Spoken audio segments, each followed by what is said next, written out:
네, 안녕하세요. 오늘 저희가 함께 깊이 좀 파고들 주제는 왕과 함께하는 삶입니다. 살면서 우리 모두 알게 모르게 누군가 혹은 무언가를 좀 왕처럼 여기고 살아가는 것 같아요. 그렇죠. 그게 어떤 신념일 수도 있고, 성공이나 아니면 다른 사람들의 시선일 수도 있고요. 맞아요. 그래서 오늘 당신의 삶을 실제로 움직이는 그 왕이 과연 누구일까? 이 질문을 좀 던져보려고 합니다. 오늘은 그래서 아주 흥미로운 성경 본문 4편을 가져왔습니다. 열왕기상 16장, 골로새서 3장, 그리고 에스겔 46장, 마지막으로 시편 102편인데요. 네, 구약과 신약, 또 역사서, 서신서, 예언서, 시편까지 아주 다양하게 구성되어 있네요. 네. 시대도 다르고 장르도 다른 이 글들이 왕이라는 이 하나의 주제 아래서 어떻게 연결되는지 또 우리 삶에는 어떤 통찰을 줄 수 있을지 같이 한번 파헤쳐 보겠습니다. 오늘 저희의 목표는요, 이 자료들을 통해서 성경이 말하는 참된 왕은 어떤 분이고 또 그분을 따르는 삶은 어떤 모습인지 그리고 그게 왜 중요한지 좀 생생하게 그려보는 겁니다. 좋습니다. 우리 삶에서 진짜 왕좌를 차지하고 있는 게 뭔지, 또 그 선택이 어떤 결과를 가져오는지 같이 고민해보는 시간이 되면 좋겠네요. 네, 준비되셨죠? 자, 그럼 바로 시작해 보겠습니다. 첫 번째 문서는 열왕기상 16장입니다. 이 장을 딱 펴면 숨막히는 어떤 권력 다툼, 혼란 이런 게 막 펼쳐지죠. 북이스라엘이라는 나라에서 벌어진 일인데요. 네, 정말 정신이 없죠.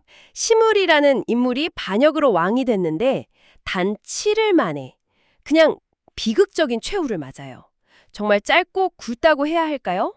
네, 7일 천하, 그야말로. 그리고 그 뒤를 이어서 오므리라는 사람이 군대의 지지를 얻어서 왕이 됩니다. 한 12년 통치하고 수도도 사마리아로 옮기고 나름 안정적으로 나라를 운영하는 것 같아 보이는데 그런데 성경의 평가는 아주 다르죠. 맞아요. 아주 혹독해요. 그가 그 전에 모든 사람보다 더욱 악하게 행했다. 이렇게 기록되어 있어요. 심지어 그 아들 아합 왕 시대에는 이스라엘 역사상 최악의 우상 숭배가 막 벌어지잖아요. 네, 여기서 우리가 좀 주목해야 할 점은 이 끊임없는 혼란과 악행의 근본 원인이 과연 뭘까 하는 겁니다. 열왕기서는 단순히 리더가 없어서 혼란했다 이렇게 말하지 않아요. 그럼 뭐라고 보나요? 오히려 잘못된 왕을 섬겼기 때문이다 이렇게 지적하죠. 이스라엘의 진짜 왕이신 하나님을 버리고 어떤 인간적인 야망이나 힘의 논리 이런 걸 따라서 왕을 세우고 따랐던 결과가 벌이 끔찍한 혼란이었다는 겁니다. 그러니까 하나님을 왕좌에서 밀어내고 다른 걸 거기에 앉힐 때 개인과 공동체에 어떤 파괴적인 결과가 오는지 이걸 생생하게 보여주는 역사적인 경고라고 할 수 있겠죠. 와, 정말 중요한 지적이시네요. 리더십이 없는 것보다 잘못된 리더십 혹은 그릇된 것을 왕으로 섬기는 게 더 위험할 수 있다. 이런 말씀이시군요. 바로 그겁니다. 이게 오늘 우리에게도 참 날카로운 질문을 던지는 것 같아요. 내 삶의 왕좌에는 과연 누가 아니면 무엇이 앉아 있을까? 혹시 돈이라든지 성공, 인정받고 싶은 욕구, 아니면 그냥 내 고집 같은 거 이런 것들이 은밀하게 왕 노릇을 하고 있지는 않을까요? 충분히 그럴 수 있죠. 열왕기서의 경고처럼 진짜 왕을 외면할 때 우리 내면에서도 어떤 영적인 혼란이나 방황이 시작될 수 있겠다. 이 점을 좀 기억해야겠습니다. 자, 열왕기서가 이렇게 잘못된 왕을 섬기는 삶의 비극적인 결과를 보여줬다면 이제 두 번째로 살펴볼 골로새서 3장은요. 완전히 다른 차원의 이야기를 들려줍니다. 신약 성경으로 한번 넘어가 보죠. 네, 분위기가 확 달라지겠네요. 네, 사도 바울이 여기서 그리스도인들에게 정말 놀라운 선언을 하거든요. 여러분은 이미 그리스도와 함께 죽었고 또 함께 다시 살아났다는 거예요. 이미요? 네, 이미요. 그래서 이제는 땅의 것에 집착하지 말고 위에 있는 것, 그러니까 하늘에 속한 것을 추구하라 이렇게 권면합니다. 핵심 구절이 1절인데요. 그러므로 너희가 그리스도와 함께 다시 살리심을 받았으면 위의 것을 찾으라. 거기는 그리스도께서 하나님 우편에 앉아 계시느니라. 여기서 하나님 우편에 앉아 계신다는 표현이 중요하죠. 왕의 자리, 최고의 권위와 통치권을 상징하는 거잖아요. 맞습니다. 그러니까 우리의 삶이, 우리의 정체성이 이미 그 하늘의 왕과 연결되어 있다. 이런 선언인 거죠. 여기서 정말 흥미로운 점은 이게 그냥 나중에 천국 가서 이루어질 약속, 이런 게 아니라 지금 여기 우리의 현재 정체성에 대한 선언이라는 거예요. 현재의 정체성이요? 네, 바울은 3절에서 한 걸음 더 나아가서 이는 너희가 죽었고 너희 생명이 그리스도와 함께 하나님 안에 감추어졌음이라 이렇게 말해요. 우리의 진짜 생명, 진짜 정체성이 이미 하늘 보좌에 계신 왕 그리스도와 함께 아주 안전하게 보호받고 있다. 이런 의미죠. 와, 감추어졌다는 표현이 정말 인상 깊네요. 근데 마치 뭐랄까 가장 귀한 보물을 가장 안전한 금고에 넣어둔 것처럼요. 우리가 비록 이 땅에서 여전히 어려움도 겪고 연약함 속에서 살아가지만 우리의 궁극적인 소속 그리고 안전은 하늘에 계신 왕께 달려있다. 이런 아주 급진적인 주장인 겁니다. 하나님 안에 감추어졌다. 근데 이게 너무 좀 추상적이거나 현실과는 동떨어진 이야기처럼 들릴 수도 있을 것 같아요. 전문가님, 이 하늘에 감추어진 생명이라는 개념이 구체적으로 오늘 내 결장이나 삶의 태도에 어떻게 영향을 미칠 수 있을까요? 좋은 질문이십니다.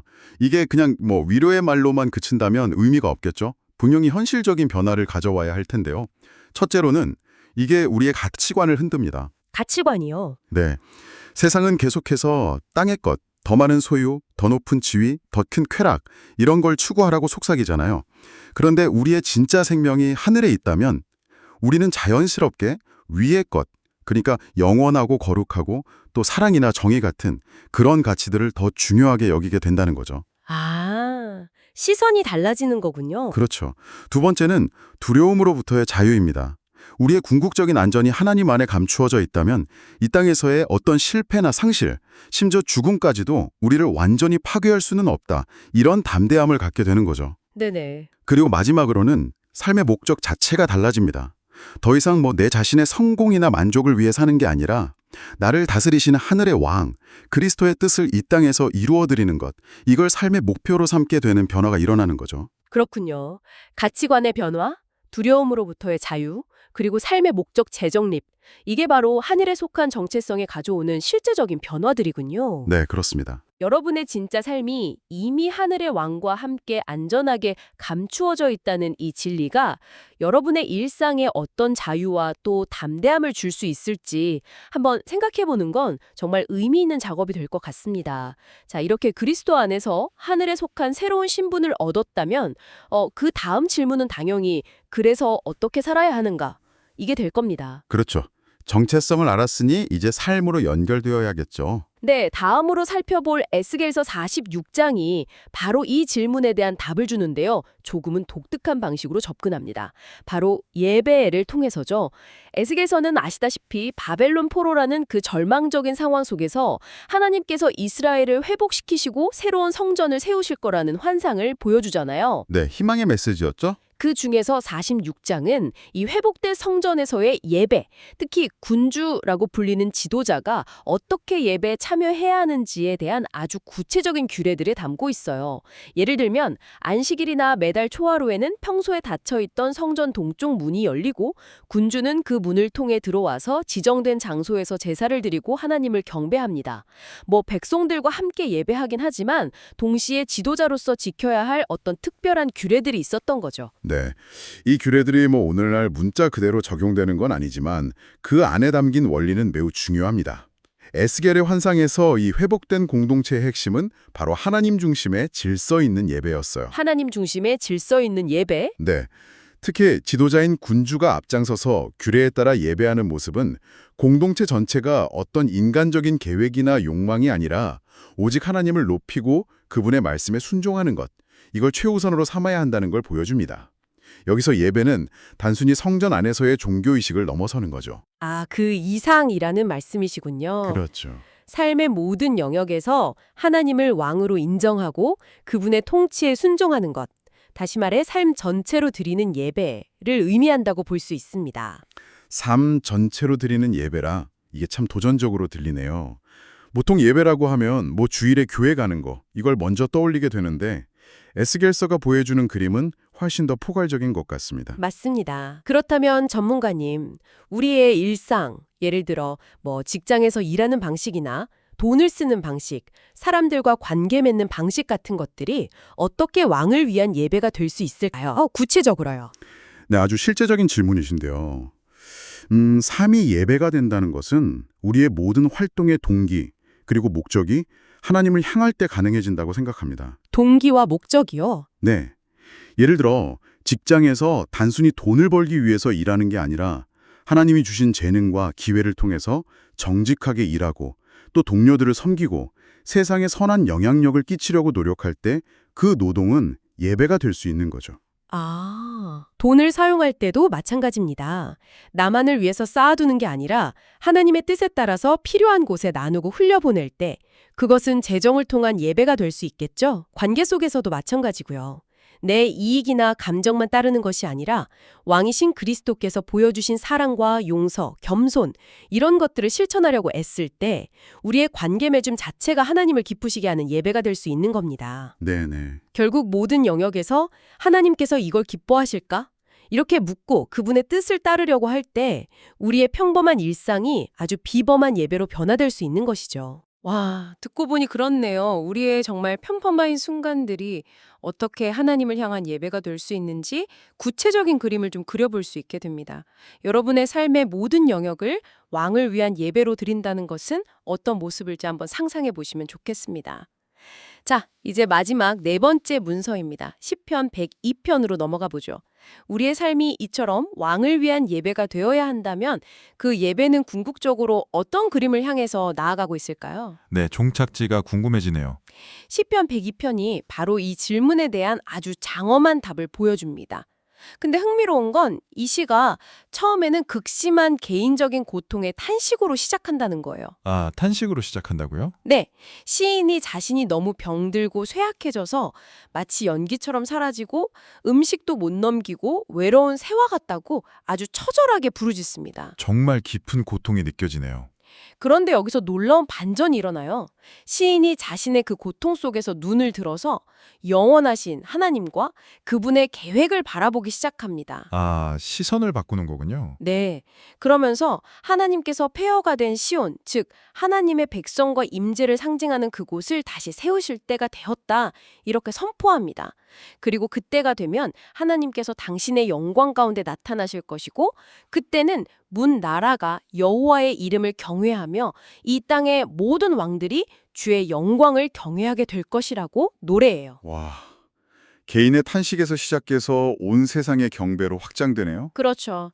개인의 고통을 넘어서서 온 세상 모든 민족과 왕들이 다 함께 하나님을 경배하게 될 그 미래를 바라보는 겁니다. 네, 이 시편은 왕이신 하나님의 통치가 결코 한 개인이나 한 민족에게만 국한되는 게 아니라 궁극적으로는 전 세계적이고 영원할 거라는 걸 아주 강력하게 보여줍니다. 정말 열왕기서에서 봤던 그 인간 왕들의 흥망성쇠하고는 너무 대조적이네요. 맞습니다. 세상의 어떤 권력도 영원하지 않잖아요. 역사가 그걸 증명하고요. 하지만 시편 기자가 바라보는 왕, 우리가 섬기는 하나님은 영원히 다스리시고 그분의 통치는 결국 모든 민족과 나라에 미치게 될 겁니다. 따라서 모든 민족과 나라들이 함께 모여서 이 왕을 섬기게 될 거라는 비전은 우리가 말하는 왕과 함께하는 삶이 도달할 최종적인 목적지자 영광스러운 소망을 보여주는 거죠. 네. 이건 그냥 미래에 대한 막연한 기대가 아니라 현재 우리가 겪는 고난이나 혼란 속에서도 굳게 붙들어야 할 확실한 희망인 겁니다. 네, 정말 가슴 벅찬 비전입니다. 사실 세상의 왕들이나 권력 구조를 보면 실망스러울 때도 많고 때로는 참 정의롭지 못하게 느껴질 때도 많잖아요. 그렇죠. 하지만 이 시편은 우리에게 영원하고 온 세상을 다스릴 참된 왕이 계시고 언젠가 모든 무릎이 그분 앞에 꿇게 될 거라는 소망을 주는 것 같아요. 여러분이 지금 어떤 어려움 속에 계시든 혹은 세상의 어떤 불의함 때문에 낙심하고 계시든 이 궁극적인 소망, 그러니까 여러분이 섬기는 왕을 언젠가 모든 민족이 함께 경배하게 될 거라는 이 비전이 여러분에게 어떤 위로와 용기를 주는지 한번 생각해 보십시오.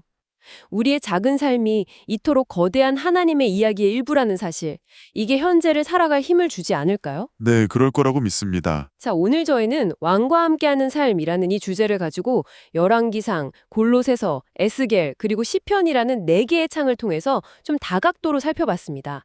이 모든 이야기를 하나로 엮어보면 어떤 혁신적인 메시지를 우리가 발견할 수 있을까요?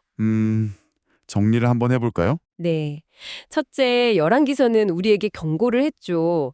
참된 왕을 버리고 다른 것을 왕으로 섬기는 삶은 결국 혼란과 파멸로 이어진다는 것. 네, 뼈아픈 경고였습니다. 둘째, 하지만 골로새서는 정말 놀라운 복음을 선포했습니다.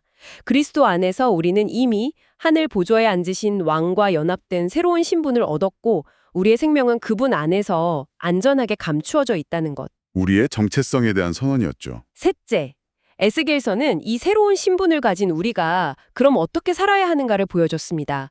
우리의 삶 전체가 왕이신 하나님을 향한 거룩한 예배가 되어야 한다는 것. 삶의 방향, 사명이라고 할 수 있겠네요. 그리고 마지막으로 시편 102편은 이 모든 여정의 최종 목적지, 즉 모든 민족과 나라가 함께 우리 왕의 영광스러운 통치를 찬양하게 될 그날을 소망하게 했습니다. 네, 궁극적인 소망이죠. 그러니까 경고, 정체성, 사명, 그리고 소망, 이 네 가지 키워드로 좀 연결해 볼 수 있을 것 같습니다. 네, 아주 정리가 잘 된 것 같습니다. 이 네 가지 관점을 종합해보면 왕과 함께하는 삶이라는 것은 단순히 어떤 종교적인 의무감이 아니라 하나님께서 우리에게 주신 정말 놀라운 특권이자 여정이라는 것을 알 수 있습니다.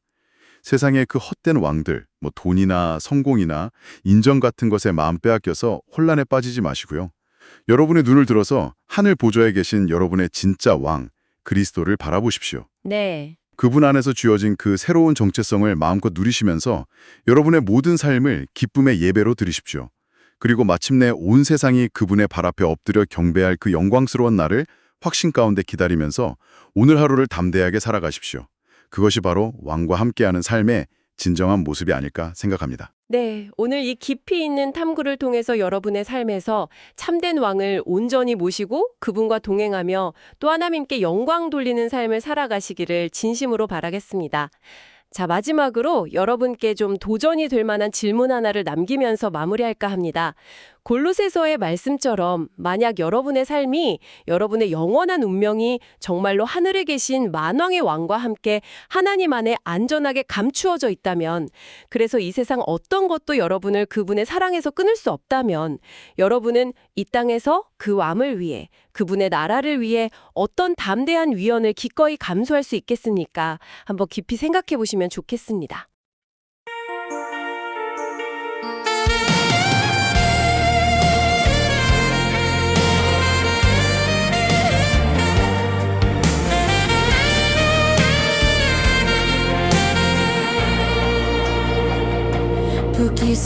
북이스라엘의 왕들 주님을 버렸네.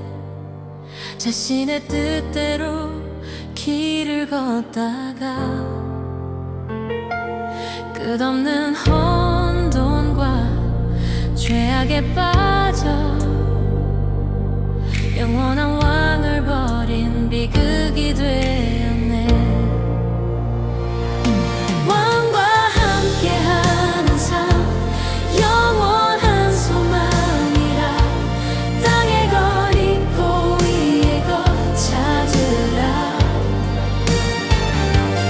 하나님 우편에 계신 왕과 함께 영원한 통치와 영광 누리리라.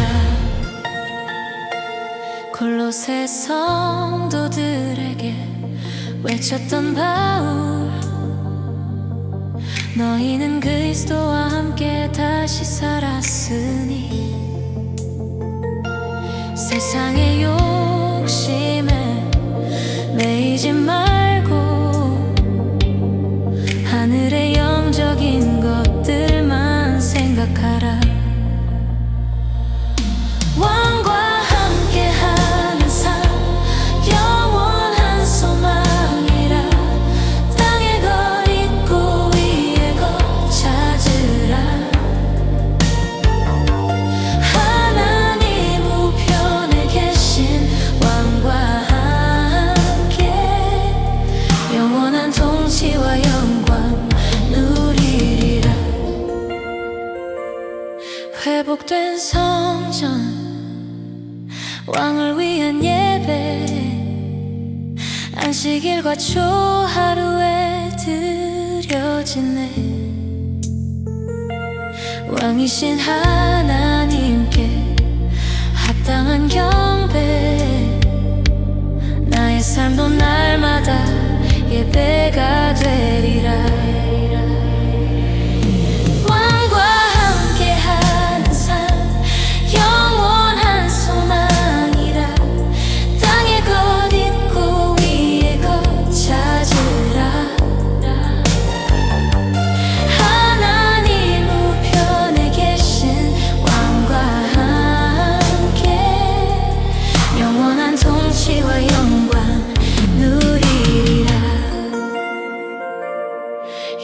왕과 민족들이 함께 모여 주님의 이름 경외하는 그날 만왕의 왕 오직 주님만 섬기며 주님의 다시 오심을 기다리리